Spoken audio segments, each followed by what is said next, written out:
This is pretty special, boys. What do you think? Here we are in the studio in person. They do look rather large on your head, actually. Exactly. Yeah, a that's massive set of headphones. Yeah, that's true. Yeah. Looks okay now. It looks like squash your face in like that. On Docker's head, it looks like he needs bigger headphones. Yeah. he's got Tom, much. give him your headphones. They look like that would work. Same headphones. Head size. Different head. All right, boys. Well, we're here. Can you believe it? We're doing the Race Communiqué in person. Welcome. Together. So people can see me. The whole of me. Half of you. Half of me, yeah. All of you, Debs. Yeah, still not. Still podcasting with my pants off. We're here in Adelaide. Tour Down Under is about to start, and we just nipped away. It is the day before the race begins, and the boys have snuck out of the hotel to record this cheeky podcast, which is going to be fun to kick the Race Communiqué off for the second year. Boys, before we get into it, what did you think of last season? Did you enjoy it? Well, are we still guests or? That's the big question. Yeah. We've had a little bit of a union meeting, Derbs and I, on the 20-minute walk here in 50 degrees that you just do. It's like two minutes from your hotel. 2 minutes. 100 metres. Yeah. It's a 15-minute walk. Oh, across by the way, it's 100 underneath my hotel and it's like 15 minutes. Anyway, no, we're happy to be back, but we'd like to be a little bit more involved. We'd actually like to be not guests. We'd like to be also hosts of the show as well. So, Okay. Yeah. Can you say that maybe? On that note, then you're happy to take on the back end paperwork stuff as a host? Exactly. I'm going to do all the expenses and that sort of stuff. Love to do it, mate. Okay. Yeah. Well, this is exciting because it is the Race Communiqué Life in the Peloton production presented by MAAP. But this year, we have got a great new partner. Ew. We are being exclusively brought to you by Training Peaks this year. I was really excited to get these guys on board because it is quite difficult with us, with all our different obligations, to have a partner that works with all of us. And Training Peaks is something that I thought, this would be cool to get them on board because I love using Training Peaks. I don't know why I still like using it. You still got your account locked? I've still got my account. How come I can't see it on the old EF dashboard? Well, actually, maybe I shouldn't be saying this too loud because am I still coming underneath the umbrella of EF? No, you're gone, but like there are guys who leave. Like Jens Kukela is a DS at Alpecin. For some reason, he's still on our. He's never like got rid of us, and I can see Jens. Like, I've gone to the gym this morning, so I like to rib him at the classics about his poor running. Oh, so you can make a comment and he'll get the email. Yeah. I think the biggest thing is, Mitch, you're asking, is EF still paying for your Training Peaks subscription? Yeah, I might want to check that. Well, the weird thing is, I used my Whoop not long ago, and I haven't used it for ages. I was doing the podcast last year on the Whoop, and then I thought, surely this won't work. With the EF account, I'm still in. EF email still. Deleted that. Yeah. You could link Tom as your coach, so you can see all your stats if you really want. I'd love that. It'd be great. In case anyone doesn't know what Training Peaks is, Training Peaks is the ultimate training diary. It's a platform built for runners, cyclists, actually all sports, swimming, whatever you want to do. You upload all your data there. I've used it ever since I joined Green Edge. I think we were just talking about that off air. So since 2012, right through my whole career, I've got my whole backlog of data on there. But now I'm still using it because I like it as a bit of a diary for my training. I just randomly put my own training in, what I want to do next week, and it keeps me somewhat accountable. I'm like, yeah, I said I'm going to do that 30-minute run on Tuesday. Better get out there and get the green box ticked. Don't want to get an orange.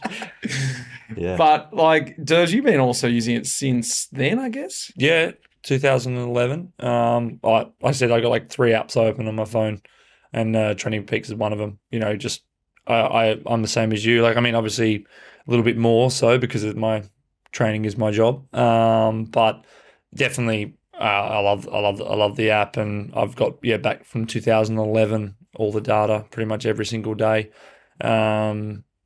It's super easy to use and so much cool shit you can do on it. So, yeah. And you, Tom, it's a bit different for you because sitting on the other side of the you fence. sit on the other side of the time. fence. You're there analysing it, and you're seeing the riders' data come in. What they should do, what they do, where they are, you know. And it's super useful for us. It's really good, you know, as much as you can literally like have it open, check in as someone like as simple as green, orange, red, because you can help someone with an issue, right? It's like, hang on a minute, what's happening here? Why aren't you getting out the door, or why is everything shorter? That's really helpful. It's super useful tool for us. Like jump on, you see he's done 3 hours, not 6 hours, but you check the temperature and it's 2 degrees, something like that, or like all those little factors. My coach is like obsessed with it, so he's like analyzes every file and things like that. So you can go the full way, but I think I would say most teams would have this training diary to be able to log their athletes.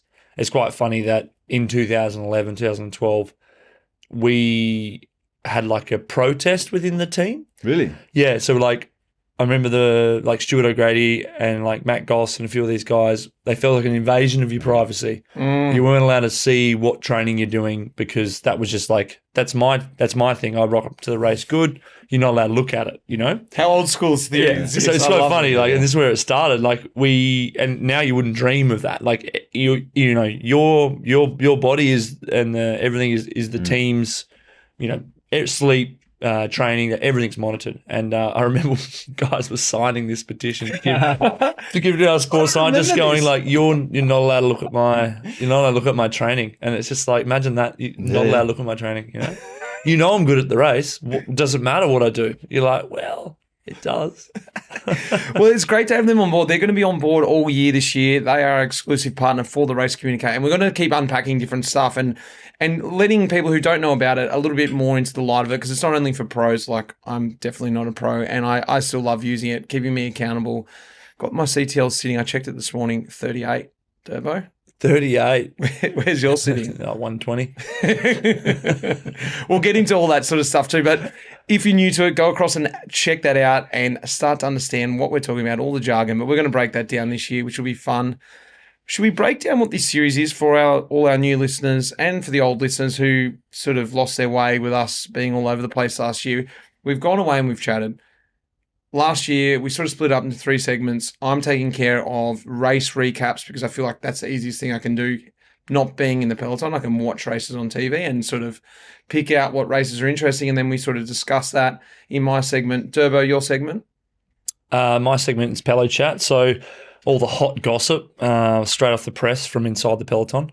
I cover, most of the time mine's tech piece because I'm into that, but like what's current trends of aerodynamics and bikes, and then also just a little bit of like general regulation through the UCI, what rules have changed, things like that.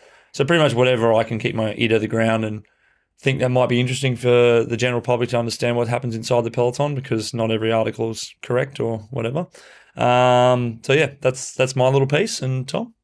I'm talking tactics, lads. So from the team car, my view on some particular races, some particular incidences, and try and give as much as I can of things that make things work, but people wouldn't necessarily see. So people often come to conclusions when they're watching a race, It's like, actually, what influenced it was this and this and this. And yeah, try and give a perspective of the real heroes of cycling, the DSs. I just remember, I've got a present for you boys. Is it a Cooper's? It's not, but it's in the same vein. Here we go. But it's better than that. This is the Life in the Peloton official wine. Oh, no way. There you go. Nice, This mate. is a little collab we did with the locals here, Elderson Winery from the Barossa. If you're watching. From the Barossa. Leave it on the table. They'll be able to see it.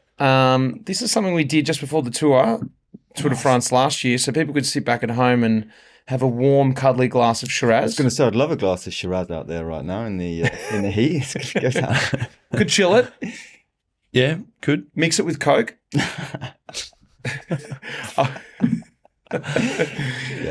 Best consumed with Coca-Cola. So, boys, It's that bad, is it? You got to take that back, age that in Europe, or drink it before you go. Done. Thank you very much, mate. Thank you. That's great. Should we crack on? Or should we start talking a bit of Race Communiqué? I'll get going with our first segment.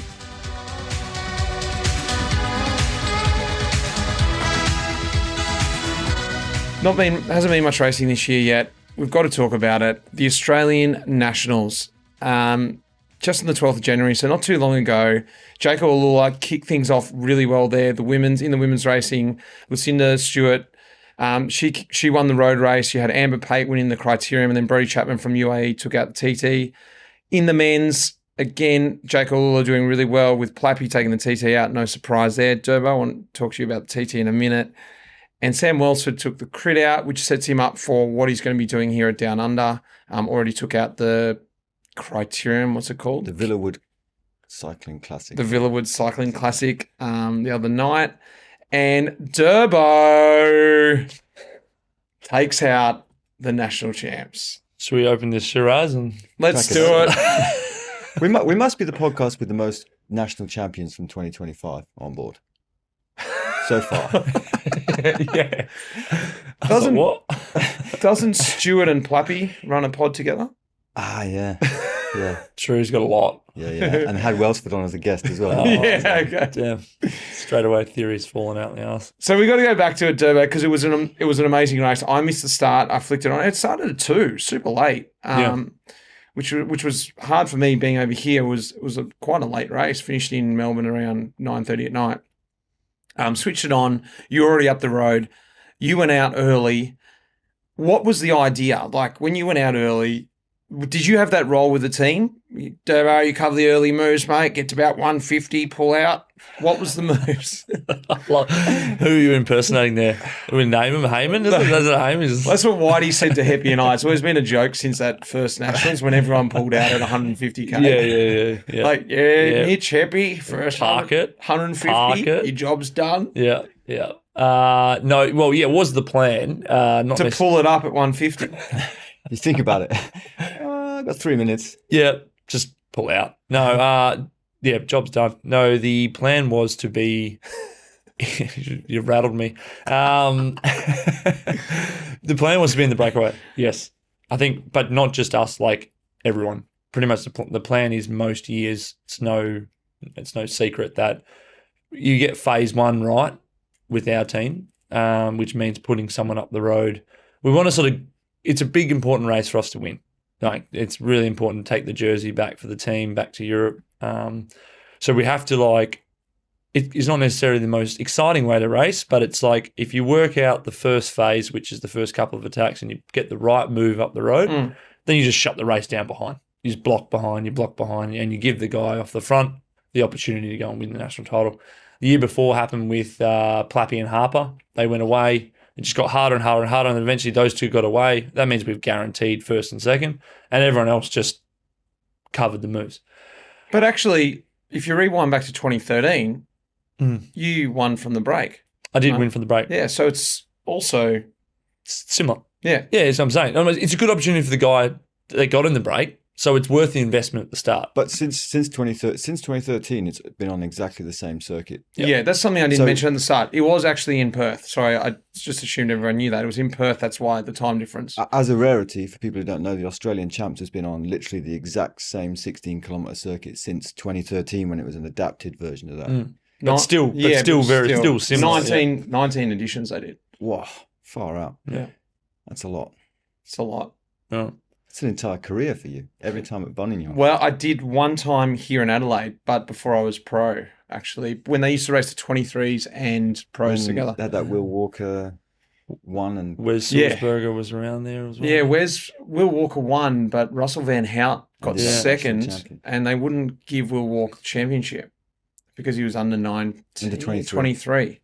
So Russell Van Hout got like Aussie champ, but sort of. But they're the weird thing. So he went to a stagiaire. Will went to a stagiaire at the end of the year with Rabobank. Yeah, and because he was doing proper races, it's like he got it back. You've got your jersey now.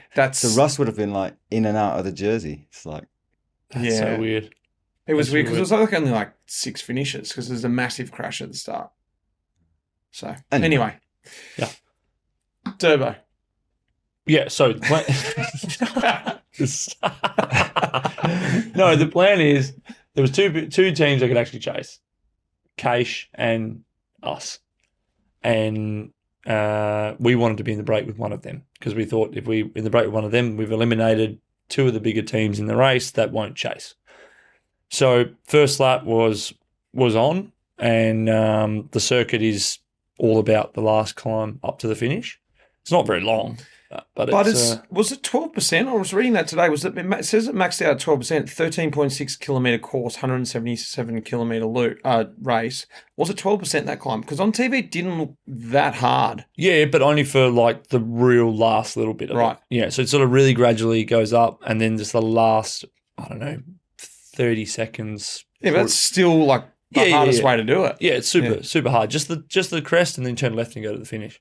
So the boys kicked off first lap. They're like Javon, Jai Hindley. It was actually all split up on the first lap. They're just throwing down haymakers there. So then I went through the finish line, and I saw all the favourites, wherever they just propped a little bit, and I'd saved energy on the first climb, hadn't gone without attack, so I was sort of running at them, and they're all looking at each other, and then I just ran at them with speed. We weren't actually meant to attack; we were just meant to cover moves. So you started it, but I was like, yeah. See you in the showers, boys. See you, boys. I'm off. I'm out of here.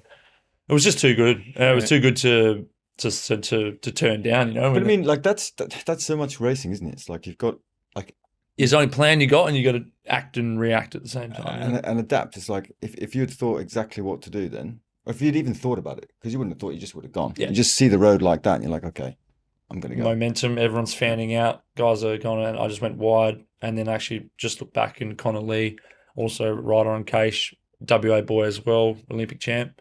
He was on the wheel and gone. And I just thought I could not have had a better guy to be in the break with me. Super strong. I mean, it would have been nice if he gave me probably like 30 more K, but he hasn't done that much road racing in a while, so he sort of faded quite quickly. But he was awesome. Was he giving you fair turns, or was he sitting on a bit? No. 50-50, I'd say. Like, he really committed. And I was trying to G him up, like, this is a good situation. Like, we held 30 seconds for 3 laps. Whoa. And it was just like, they're just there. Every time we look down the climb, they're just there. So I'm like, we really need to keep squeezing until they eventually go, this is the break of the day, and then we'll reshape it. So yeah, we fully committed, and then eventually the Peloton, about 4 laps in, they just decided that, okay, we're going to give you a little bit of a leash. And then we went out to like 2 minutes, 3 minutes. But then he never really recovered. And then I was alone after probably 60K. So. It's funny now, but in the moment you're like, oh no. Yeah. To be honest, I was also just like, yeah, fine, don't need him. You know, when you're in that state, you're like... slowing me down. Yeah, I got this. Because you sort of rode him out of the wheel, but did you, like, when you knew sort of on the ropes, did you just keep that pace, or did you squeeze it a bit just to get rid of him? No. I wasn't trying to get rid of him. I thought if he can hold this pace, this is the pace I want to ride, then he can come with me. 50 watts more in that moment. Yeah. This is the pace I feel like riding. Yep. I'm going to ride this right now till the end, out of the saddle. Looking back. Yeah. And then he went. So, but then... it was all looking very nice until about 2 laps ago, and then things started to get a bit pear-shaped. So when did the thoughts start entering your mind, like, oh, geez, the champs are really up for grabs here for me, opposed to just being in a break, waiting for people to come across and then reassess? When did you start to go, I need to really think about the line now and getting there and, winning, essentially? Well, I guess the whole time you're reminding yourself that, you know, like my old man used to say, like, don't spend it before you pay for it. You know what I mean? Like the guy who goes to mark the ball and does the next move before he actually catches it, you know? And I had to keep reminding myself out there, like, it's not over yet. You have to keep ticking off, go down the corner, because easily enough you're just daydreaming about your victory salute and you hit a pothole and your hand goes off. You know what I mean? Or you puncture or something. So you got to keep, like, good line, stay aero, concentrate on your watts. 1 lap down. I was lapping it on my Garmin. So you knew how much like 18 to 19 minutes is like roughly where the lap was. So I was staying in that sweet spot between 18 and 19 minutes. Were you watching watts? Yeah, I had watts on. But like, were you trying to monitor that? Yeah. Like I'd sort of like have an average over the whole lap. It didn't really matter where I put it out, but I was sort of just like making sure that I was staying. I wasn't like all of a sudden, you know. What were you staying at? Well, I was like 380 watts for most of it, and then I started to like go down to in the 370s, and then I started like then from there, last 2 laps, like I was 300, 380. Yeah, like it was a big day, and then Flappy come past, and then that was. Well, tell us about that. Yeah, what was the conversation there? Yeah, so the plan was that. Well, I think Heyman had made the executive decision that potentially they didn't want to catch me on the last climb. into the finish because we didn't know if Plappy was going to win the sprint or Harper. Kel was looking a bit shabby. Because Hindley had just attacked too before that. Yeah, exactly. So it was all like just we don't actually quite know. So Hayman's like, we've got a situation right now that the bike race has won. And we've been riding on that for quite a while. But now it's got to a point where we're under a minute. The bike race is like leaning towards 50-50 now. So let's not let that. We had fantastic odds. Let's just guarantee it, you know? Yeah. So he'd sort of spoken to Plappy or Harper, said, like, you got to go, but, like, you have to go alone. If they're on your wheel, then you block. Like, it's also good because he's going to still stay there. So if Plappy goes and everyone stays on the wheel, he doesn't keep going to me. He just sits up and then they prop and then maybe I get a little extra at a time. Yeah. So Plappy just went at the bottom, but not even at the bottom. He went, like, in the feed zone. So it sort of caught him a bit off guard before the climb had sort of even started. Yeah. And he looked back and I looked down the hill and I could see a purple guy coming. Oh. And I sort of knew probably who it was. There's only probably one guy in our team that can come like that, one to go. So I thought, I've got to get over this steep bit. So I rinsed myself. Like, I'm looking back going, like, I know I can get on the wheel. I think I've got enough legs, but I can't get on the climb. And if he'd come past me on the climb, it would have been fair game. Nothing to do, yeah. Fair game, go for it, Plappy. Like, he's got to get the gap. But the thing is, when you thought he was coming across, were you thinking, great, that's Plappy coming across, I've got to give him one more turn, I've got to think like that? Or were you thinking, great, when he comes across, we can have a conversation about who gets the victory? Yeah, I still had thought in my mind that, like, I don't know how we'll play it, but I still get over this climb. I still want to be in the game. I sort of be considered. I still want to have a conversation with Plappy. I don't know how it's going to go down, but, like, I still would think that I've been out here all day for the team as well. And obviously those boys had an easier ride because they did an amazing job back there. I'm not saying they had an easy ride, not at all. But, like, I was still setting this plan up in a way, you know? It's probably like just like kind of like relief. It's like, okay, we're still going to get it won. Yes. Because it could have been Jai coming across. Exactly. So that was the relief. When Plappy fair play to Plappy and, like, all class is that he literally came past me on the finish line going into one to go. We hadn't really established the gap yet, and he just goes, you hold the wheel, it's all yours. Wow. So I didn't hear anything. Mate. Just say it again. Didn't say anything. Yeah, warning him. yeah. Can I get that in writing? Just sign that, please. No, but, like, I was just like, whoa. Like, also, I think maybe also smart of him too, because, like, he knew what could I say to this guy to rinse himself. Yeah. Like, I want to give it to him, but he's still got it. Like, I'm completely done at this point. I'm legless. Like, for context though, like, just holding the wheel on the last lap while you're establishing a gap it's not like, oh yeah, sweet, I'm in the draft now, I'm just going to roll around. No, and it was not. I had to literally count down from 10 to 1, like, the whole lap. Just going, like, 10 more seconds, hold the wheel, 10 more seconds, 10, 9, 8, 7, 5, 6, 4, 3, 2, 10, 9. Yeah. Just kept doing it, like, and then I was tucking down and he's like, and then I was just got to the point where I was just like, I was so cross-eyed, and Plappy's like, oh, can you give me just a little rest on the downhill? I was like, sweet, slow it down. Did the old, like, freewheel down the hill, not intentionally, just couldn't do anything. And then it was funny, the car came up and just sort of said, like, what you guys sorted it out or whatever, like, was up to us, and then Plappy's we said, yeah, it's all good. And they said, you got a minute now, take it easy. And that was just like this, like, almost like started crying at that point, because I'm like, still at that point, it was there. I had it 3 minutes. It's going to be mine. I'm going to finish by myself. It's going to be fantastic. Then Plappy come across, and then I had to hold the wheel, and I was really struggling to do that. And it was like all these emotions, and then when I got to the top of the climb, he just goes, oh, we'll just go hard until it gets steep. And then when it gets steep, we can just shut it down and then cruise in. So is it a Rolex or a Breitling? Yeah. What is it? I don't know what he wears. A bottle of Life in the Peloton. Yeah. Vintage. Well, that was for you. That was a gift for you. If you re-gift that. Re-gifting. But yeah, and then turn left and just having that finishing straight is just, like, epic. Like, it was thousands of people there. Like I said, 80% of the crowd I knew. Cool. Yeah. It was really cool. It was very good. And it's a great way for Perth to start having the Nationals. Their hero. The only other not better or same value would have been Jai, That's just the two heroes from the country town. Massive city. We got some pretty good pros, like Welsford's there as well, Ben O'Connor. Yeah, there's a lot of guys. Brushed over a few there. Yeah, but O'Connor wasn't riding. No, And Welsford was, he'd already won the crit. yeah. So he's done his bit. Yeah, So, exactly. yeah. But it was cool. Well, that was awesome. You heard it here first. First podcast, Turbo, breaking down the Nationals. You have to tell that story many other times. Happily. Should we get into some Pelo Chat?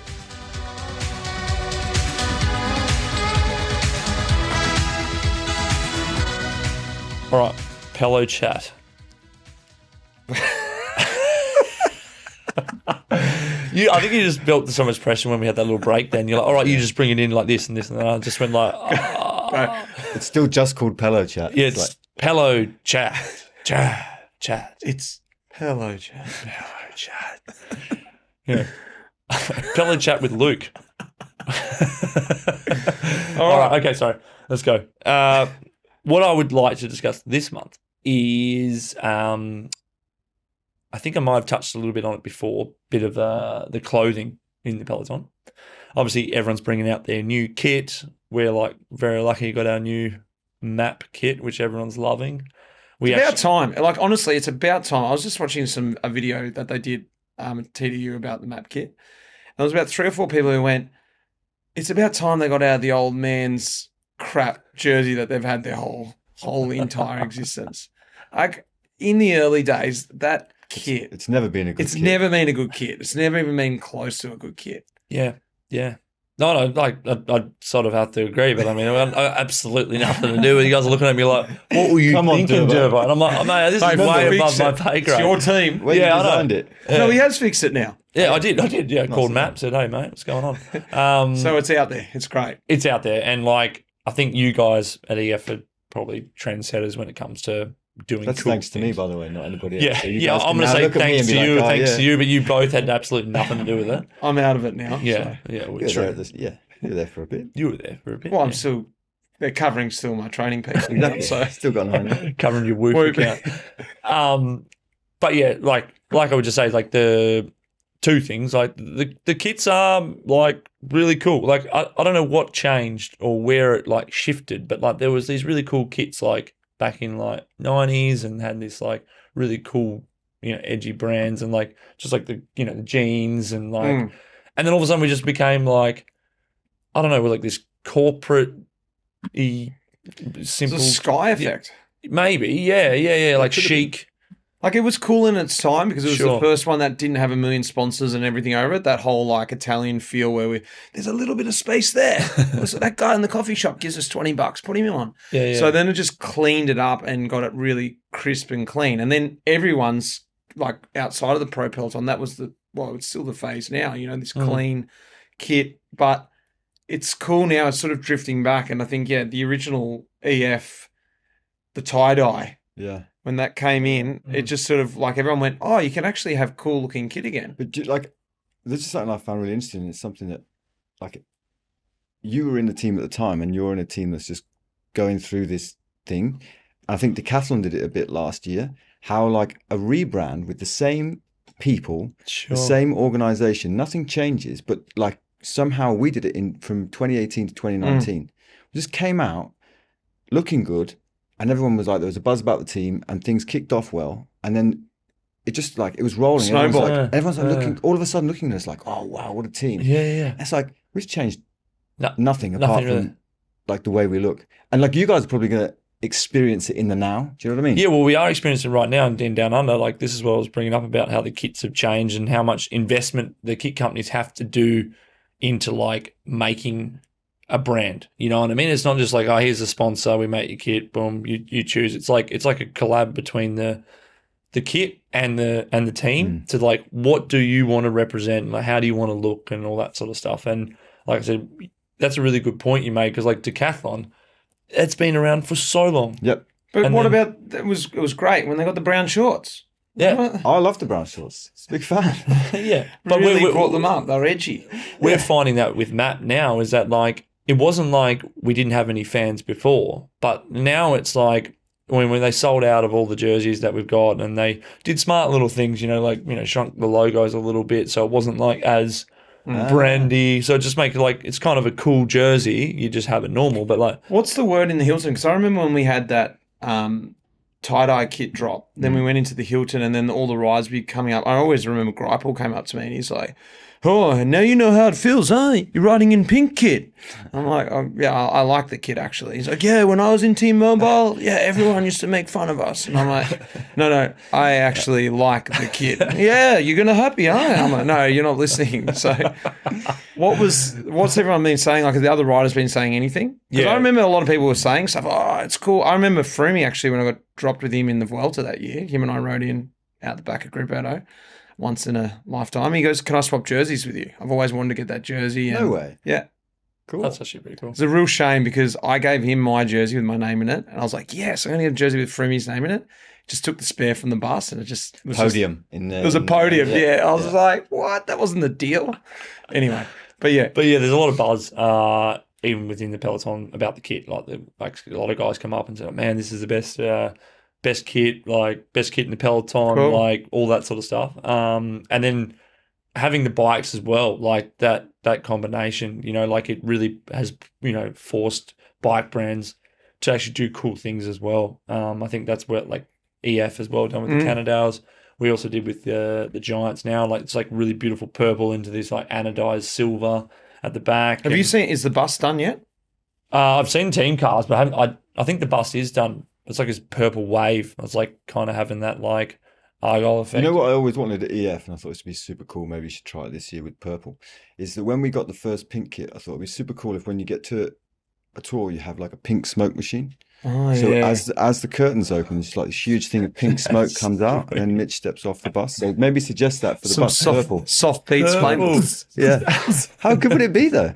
Night of the Roxbury situation. Yeah. Then the chiropractor walks out first, like, "Oh yeah, fine, yes, excuse me, sorry." And the doctor comes out, and then like, Where do I park? yeah. The smoke, flame smoke. It would be a good idea. That's something though that with the buses I always love seeing when the new EF kits come out. There's always a rebrand of the bus. Massive job, massive expense, I'm sure. But Well, that's what I was going to say. The expense on these is just only escalated. Like the kit, how much like marketing, technology goes into the kit. Plus, then you have to paint all the bikes every year. Like it's like that's like part of making it cool. But there's just like there's all these extra little things that you just like that doesn't come for free. Like everyone has to invest more in it. So a bike brand comes in to sponsor a team. It's not just giving bikes now. It's like, well, I've got to custom paint our bikes every year now. Like that's how many bikes are in a team again, approximately? Well, we've got 5 to 8 each, I would think. But we've got like 80 riders now with the women's team as well. yeah, exactly. I mean, it's like we got a development team as well. Like there's 3 teams going on. Do the maths. Yeah. 5/8 to 50, 4. No, I'm not going to do that. We haven't got 80 riders. 5/8 to That's 40. totally wrong. We've got a lot of riders now. 30, not as many as 80. 500 bikes, say. Yeah. I mean, yeah, It's a lot. it's a lot. But anyway, I just not interested to cover any more than that. I was just interested just saying like, hey, let's talk about kit. I think EF and Green Edge are now as cool, thanks to MAAP. So back in the game, Dale. back in the game. I think we got voted better than yours this year, but hey, that's just Better than life in the Peloton. better than- Subjective, mate. Yeah, that's subjective. That is very subjective. Now, life of Peloton kit, yeah, that's rare. It is rare. It's sold out. It's sold out. You'd be just raking in this cash over there, You were right? just saying you saw one out riding this morning. I saw one, but it's sold out. Oh, yeah. I mean, I saw 5 in Perth, and I ring Mitch, and I said, "Can I get some kit?" He's like, "Mate, it's gone." I saw one on Q Boulevard the other day. Doing a little sprint. Got toasted, this guy in the sprint, but it came It past doesn't me. matter. It's representing. It's out there. Yeah. Yeah.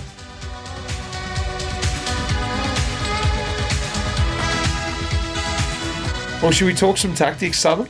What do you got for us this Yeah, week? so I feel like Derbs has done like a really fun, nice segment, and mine's now going to be really grim. Well, that's what it's got to be. Yeah. So I want to talk about the new. Grim. Well, I want to talk about the new UCI rules. Oh. So That is particularly around feeding. So these rules came out not too long ago. It's taken a few race organisers by surprise. But since COVID, like before COVID, the way that it worked was we used to have a designated feed zone where feed bags should be. Outside of that, you could feed basically anywhere you wanted, but like there wasn't many people doing it. That's evolved, hasn't it? But that was pre-COVID. Then in COVID, they got rid of the feed zone because they wanted the teams to spread out. Yeah. So it was like you can feed bags and bottles wherever you want, anywhere on the course, apart from just before like a sprint for a mountains or just after a thing. So now they've changed the rules to say that you can no longer feed like that. You can no longer have bottle points. You have to have the race designated bottle points, which are going to be between every 30 to 40 kilometers. The race organizer decides. There's going to be a white line painted 1 meter from the side of the road and designated spots. So, where in the past you can't go outside the white line. You can't go outside the white line. You can so they've also brought the yellow card system in. So everyone's now licensed. So you can't have someone who's not finable working for the team. You can't ask your mate Ben. So what about all the Belgian guys? You'd have to have a license for them. They'd have to be sanctionable. Right. Well, is this a new license they're making? No, this is just like license. They just have to have some sort of UCI license so they could be sanctioned. So what that means in real terms is like, so in the last years, with the way nutrition's gone, with the way that the racing's going, we as DSs have spent a lot of time strategically placing our feeds. We put a lot of people out there. We put a lot of resources into it. And we've got to the point where nobody even comes to the car anymore. Like it's just an unheard of thing, basically, for someone to come to the car, and maybe they stop for a piss and they go back and they take some. This is your job, logistics around, not all the time, but at the tour specifically. I do it at the tour specifically, and there's a lot of work. It's a massive job, isn't it? So I have to work out, okay, this person's going to go here, but then they need afterwards to get here. What's the road after that? What's the road closure like around that? And how's it all going to work? That's all been, in theory, taken away from us now. It's just like, right, it's every 30K or 40K, which, I mean, you'll know as a rider, there's 30K and there's 30K. Yeah, If it's a flat 30K, it's quite short. But if there's a 20K climb in there, you would want a bidding at the bottom, you'd want one halfway up, and you'd want one at the top. At the tour, especially. I think that's the thing. We've got used to these new set of rules since COVID, which has been quite a while now. Yeah. And everyone's feeding strategies, obviously that's also and gone cooling. well. Yeah. Yeah. Feeding and cooling. So it's like, do you just have one bidding gauge practically now? Yeah, well, maybe. Yeah, a lot of. Well, we discussed this in the pod before, like how many bottle points there was in like Amstel Gold and all these classics and stuff like that. Like, it'd be tricky. It's tricky now because like the race organizer, I don't think they're going to put the same. No offense, same amount of energy into does this work logistically. It's just like every 30K, here's a stair, and you're like, well. So you mean it could be like on a descent just because it's at 30K? No, they'll do that. But I'm just saying there's like you'll be looking at road system, how the Swanee can get off, get back on, get back to the hotel, blah, blah, blah. But everyone stays in all these different spots. So everyone's logistics is completely different. So a race organizer cannot possibly consider all of that. It's impossible. And also a race organizer has to think of the race as the way we would. So for example, like they have to know that even 10Ks before a strategic point now can be locked down, riders across the road. Yeah, that's another. So point. Yeah. I think, okay, you go through here, then you go up here, but it's only 500 meters. Then it's a fast downhill. Then you're onto a 4K road that takes you to the key point of the day. You can't feed just before that. No one's going to take a bid. The counter argument could be, and I'd love to know what you guys think, is whether or not that will actually cause to slow things down because you can't be there locked all the time.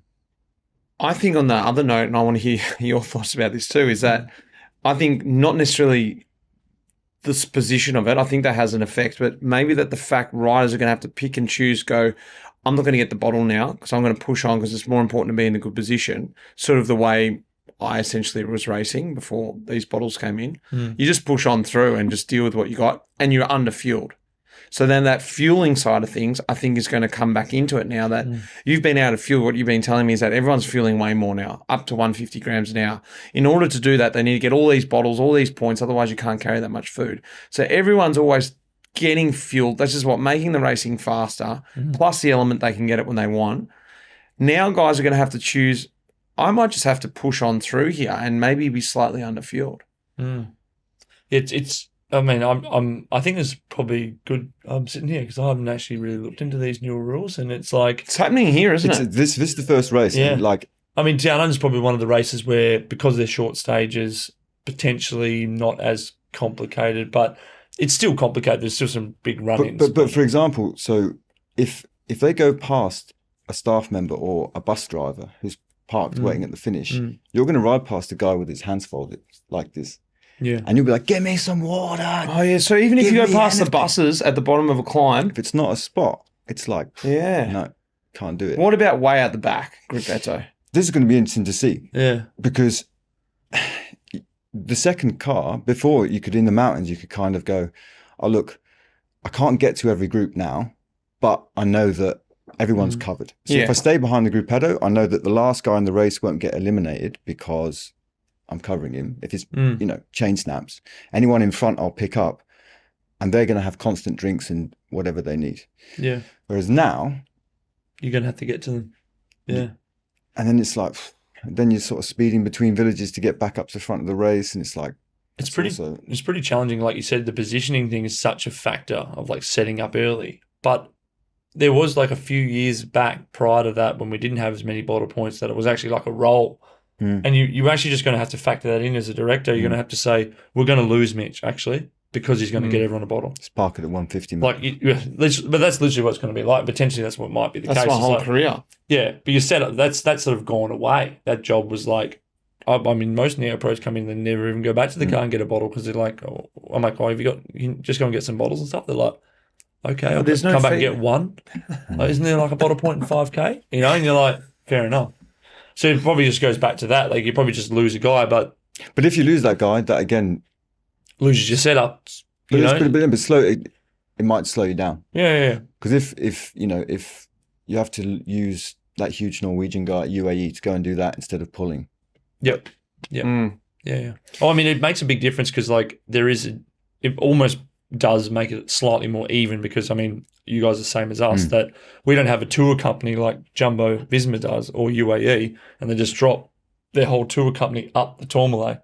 So every kilometre, it's sort of 11. In a weird way, staff capping it. Yeah, and I mean, we spoke about this last year as well. Like the effect of like carbon footprint of just driving and dropping. Like you said, you could have like a bus, and you just drop all the Swannies off at the points the race has said, and then a bus behind the race and picks them all the way up on the way through. It sort of makes sense actually for your point there about the riders in between, because that means they're not leaving before every rider comes. If there's a bus at the end, then you know that actually all the riders are going to get feeding from that Swanee who has to stand there for.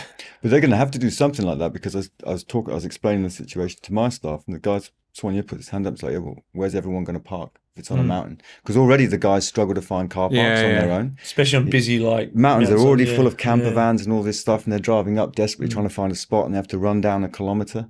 You imagine if there's like only that spot, you have to clear space for 22 cars minimum. Yeah, one of the most crucial points before a descent or something. Yeah, it's like it's a new rule. It's going to play out.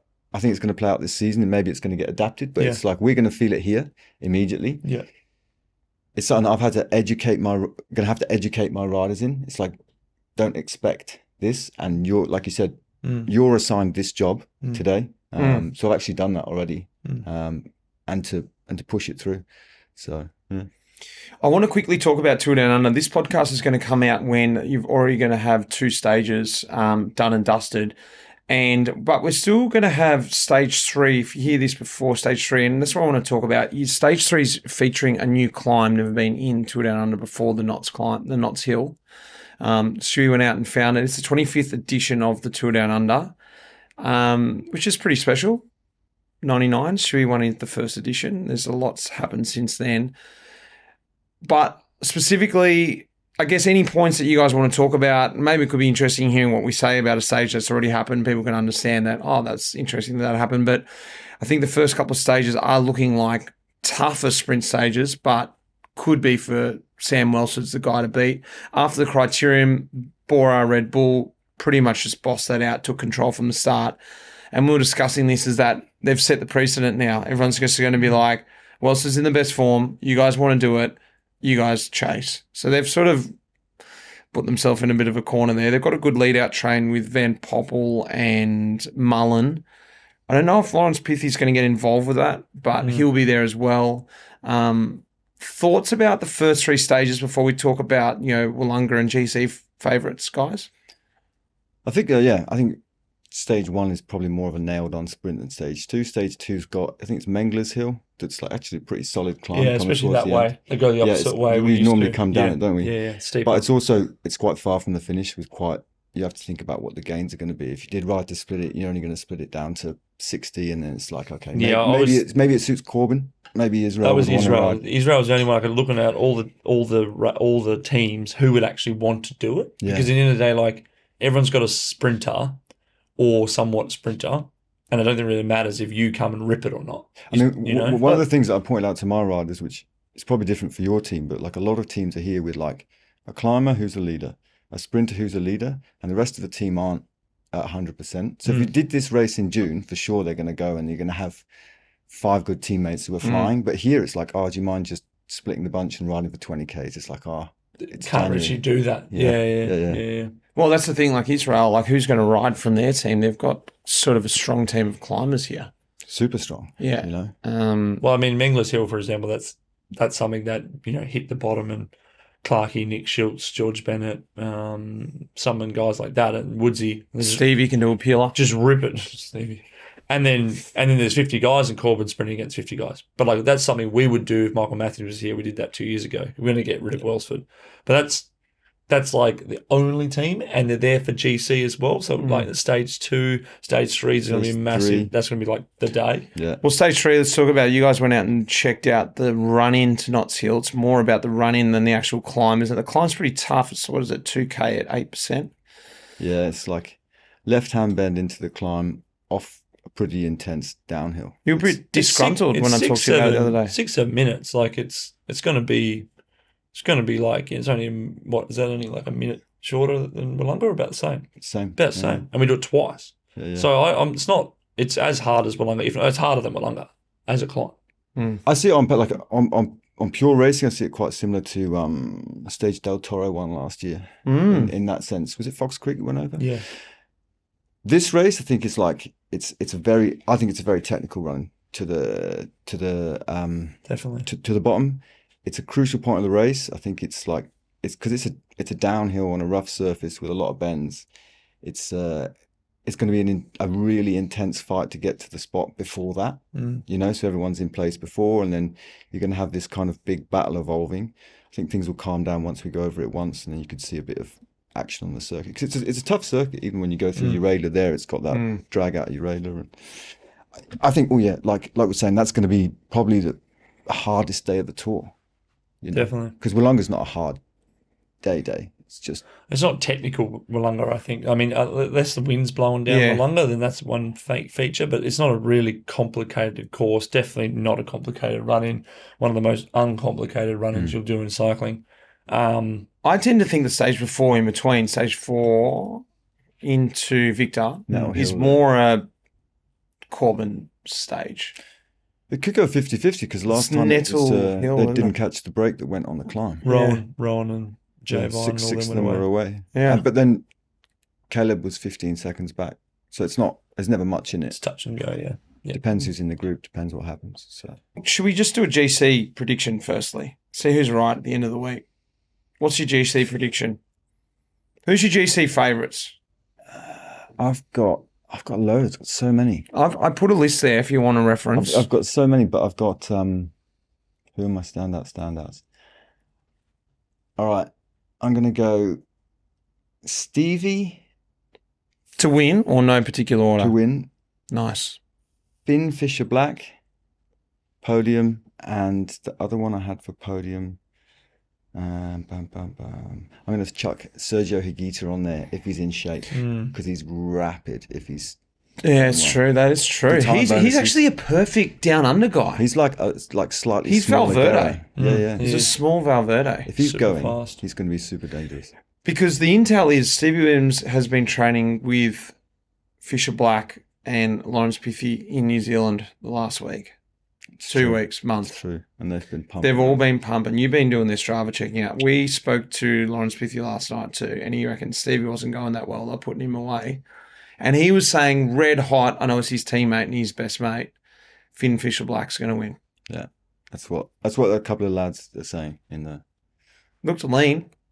Didn't he do? He's also quite punchy, Finn. Like, Is he? Yeah, very much so. And like he won the one-day race in Oman. Yeah. Was right up there in GC. Like last year was sort of like a bit of a standout year for him too. Like he's always been good. We had like a bit of injuries and things like that, but like put it together very well last year. And then I think down under suits him. I'm still not going to put him on the podium. I'll put Stevie. Stevie, I like it. You guys have changed your tune about my man. I never had said a bad word about Stevie. Stevie, I'm not in any particular order, to be honest, but yeah. I'm going to be honest, we've actually got quite three good options. You know, it depends on how the race goes. You know, I think actually there's probably no one stronger in the race at the moment than probably Plappy.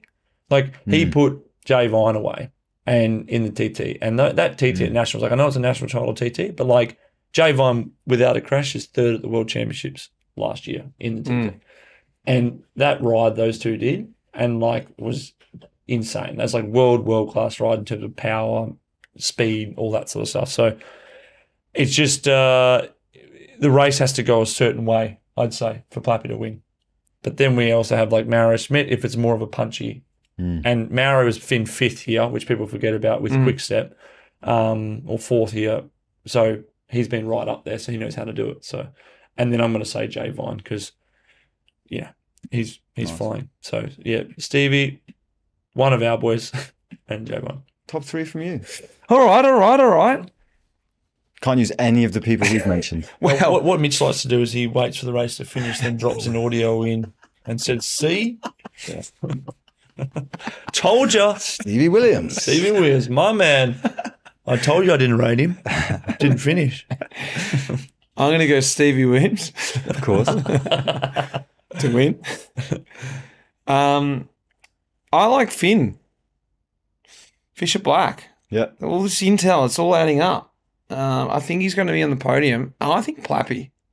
Nice. So I don't know second or third. I'm going Stevie and a rolling Joint second. Joint second. Same time.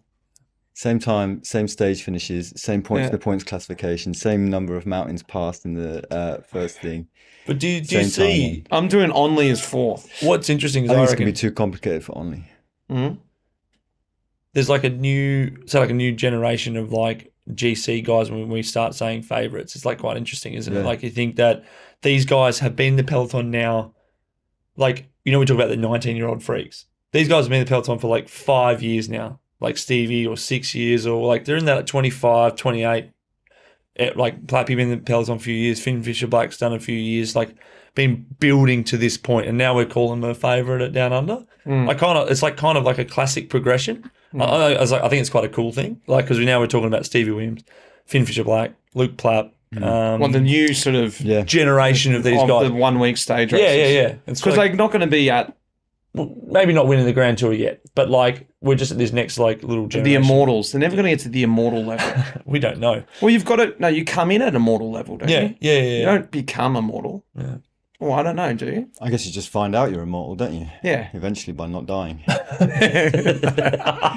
Jeez. Turns out I'm immortal. All right, let's get into this quiz.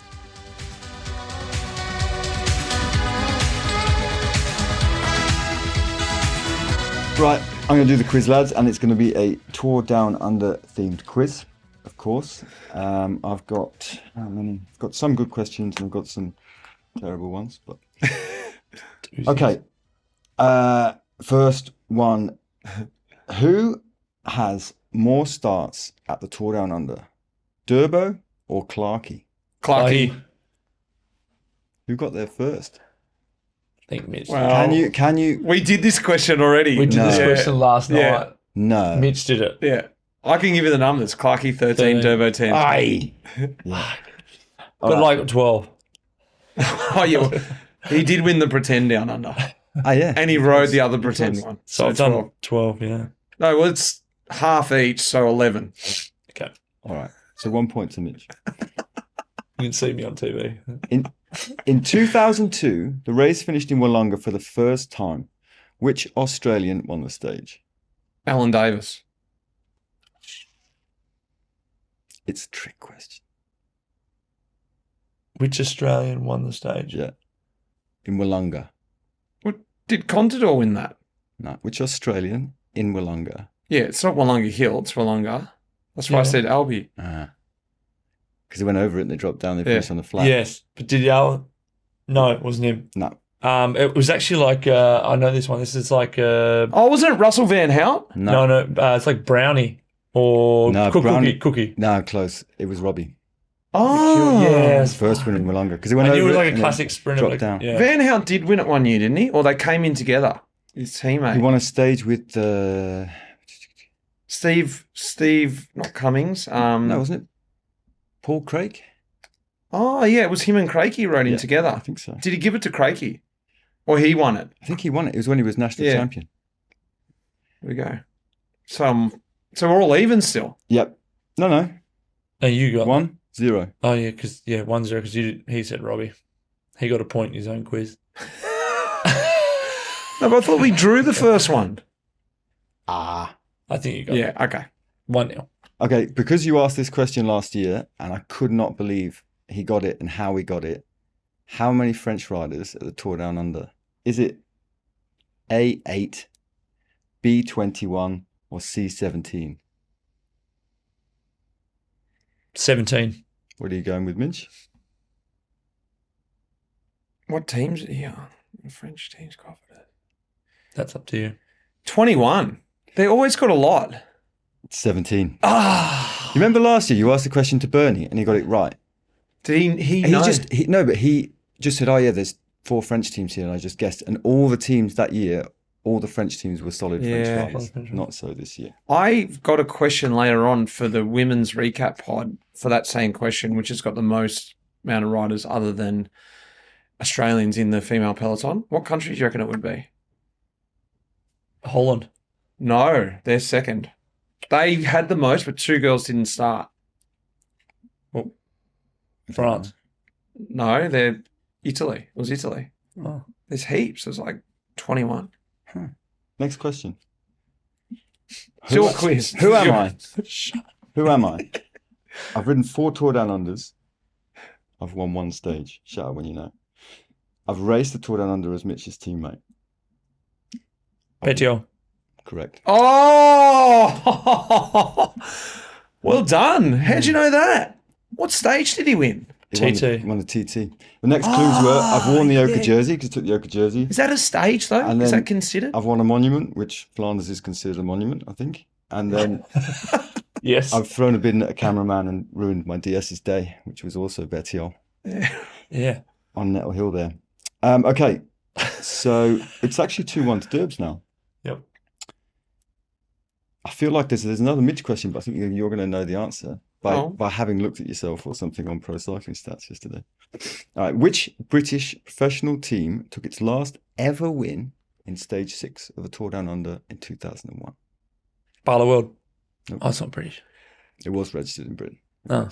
Which British team took its last ever professional win at the Tour Down Under, the last stage, in 2001? Sky, isn't it? Oh, 2001. This might be way before your time. Linda McCartney? Correct. Oh. Linda McCartney, Jacobs Creek Jaguar, after that race, won the last stage with Dave Macca, and then they collapsed. They didn't really last very long, though, did they? That's because they'd spent all the money from the year before. They had no budget. Wow. Matt Illingworth was in that team for a bit, I think, wasn't he? Yeah. Well done, Turbo. So, Come on. I've got a camera actually placed behind his book. I'm just checking it out. Is there any bonus questions? Double points? there's double points for the last one. Odd one out. There are 4 monument winners at the TDU, okay, as far as I could count. Balka Mollema, Dylan Van Baal, Esteban, and Bettiol. Who is the odd one out?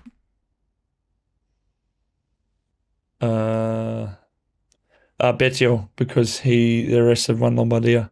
Incorrect. Dylan's won Roubaix. Oh, sorry. Oh, Dylan. No, my bad. No, yeah, Dylan, because he's won 2. No. He's won Flanders? No, he's won Flanders. No. So, Dylan Van Baal, Mollema. Balka Mollema, Esteban Chavez. And Betty. Alberto Bettiol. Mollema, 10 years older than them. Mollema is the correct answer, but I want to know why. What did he win? Lombardia? He did win Lombardy. He's Dutch. Dylan's also Dutch. But he's... Yeah. He's the only one who's never been DS'd by yours truly. All the others... Yeah, right. All the others go for us. Oh, that's a point, though. Still Right. got it. So, what is it? 3-2? So, for double points, Mitch, can you sing the first verse of Feel the Rush, the theme song from the Tour Down Under? Feel the rush. Oh, no, I don't think I can. I've only just know the wheels in motion bit. Feel the rush. Wheels in motion. Oh, what is it? Damn it. It plays, like for those who haven't been here, like it plays every day on the start line in the minute before. It's like feel the rush, let the energy burn, or something like that, or let the wheels turn. Can you give us one bit just to get us in? It's like... but it says that, and then it goes... Think about feel the power, feel the thunder. Feel the... How do we not know that? I would have heard that song. It's Southam Burn, though, isn't it? So the actual first verse is... Because I listened to there's a whole song on YouTube. I tried to find it on Spotify yesterday. The peloton is set, the start awaits, the eyes of the world are on our stake. Oh, could you imagine I got this? As the time draws near, in the south of a nation, the event of the year. If I could get that, I would be a freak. Yeah. No, the chorus would have done, but you didn't get that either. So what is it? Feel the rush. Feel the power, wheels in motion, some guff like that, but you should have known it. So Derbs is the winner of the first Communi-quiz of the year. There we go. Well, the first in-person Communi-quiz. Yep. Drinks so are on. That means you've actually got to pay for beers tonight, and we can actually do it this race. Are we doing the Cooper's Challenge? Yep. Should we present? Where are you sitting? Have you got your card here? My card's on the hotel desk, and I haven't got through very many so far. This is the Cooper's Challenge, which you need to keep in your wallet. Durbo's been presented his card. Got an I'll play this week. I might have to race my bike. Here's my camera here. Yeah, look. This is... Oh, you can still do it all on Sunday night. 16 beers. 16 beers. Sunday night in Adelaide, nothing's open. Cooper's is the brewery from Adelaide, and they have, from what I can understand, 16 different varietals on tap within Adelaide. I've since found out 2 are going to be very difficult to get. But the idea is you go around, drink the beer at a different pub and get it signed off. So that's my little challenge this week. Southam's in. Turbo's in. I'm 3 beers down. Like 3 different ones. Nice. So far. So yeah. I'll shout you boys a beer. Thanks, guys. Good man. Thanks, fellas. Nice one. That iconic music in this episode was composed by none other than the legend Pete Shelley. Cheers, mate.